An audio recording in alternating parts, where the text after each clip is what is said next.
আচ্ছা কোনছে আল্লাহ বড় না মানুষ বড়? ধরো গাদা, তুই কার হাতে কার জোড়া দেশ? কুড়ায় আল্লাহ আর কুড়ায় মানুষ। যেটা কবার কইছে ওইটা কন। আল্লাহ বড় না মানুষ বড়? আল্লাহ তো বড়। আল্লাহ বড়, তাহলে আল্লাহর কথা না হই না মানুষের কথা শুনেন কে? কি কইতাছস? কি আর আল্লাহর কথা মানে না মানুষের কথা মানে? হ্যাঁ, কি আর মানুষের কথা শুনেন তাই না?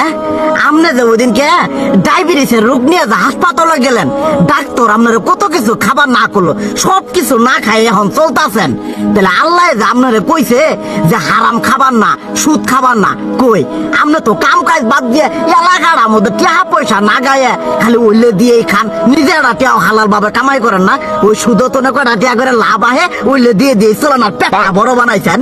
শুনেন একটা কথা কই, হারামের কোনোদিন আরাম নাই। হালাল পথে রুজি রোজগার করেন, প্রয়োজনে এড়া বেলা কম খায়েন, তাও শরীর পিণ্ডও ভালো থাকবো, কোনো রোগ বেদও হবো না, আরামও পাবেন, আল্লাহও খুশি থাকবো। তুই আমার এইভাবে বুঝাবি আগে কইলি না কে? আসলে এই বিষয়টা তো আমি কখনো মাথায় এইভাবে নিইনি যে আমাদের কখনো ডাক্তার নিষেধ করলে ঠিকই আমরা নিষেধ মানি, কিন্তু উপর আল্লাহ যে কত কিছু নিষেধ করে দিয়ে সেটা মানি না। আর এই যে হারাম পথে টিয়া পয়সা কামাই করতেছেন, শরীরের মধ্যে দুনিয়া রোগ বেত হয়েছে, দেখা যাইতেছে যা টিয়া হারাম পথে কামাই করতেছেন তার তো বেশি টিয়া মনে করেন জ্বলে যাইতেছে গা বেশি। আজকের পর থেকে আমি আর এই হারাম সুদ খামো না, আমি হালাল পথে চলবো, হালাল টাকা পয়সা ইনকাম করবো।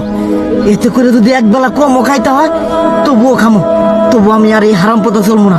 আচ্ছা ঠিক আছে।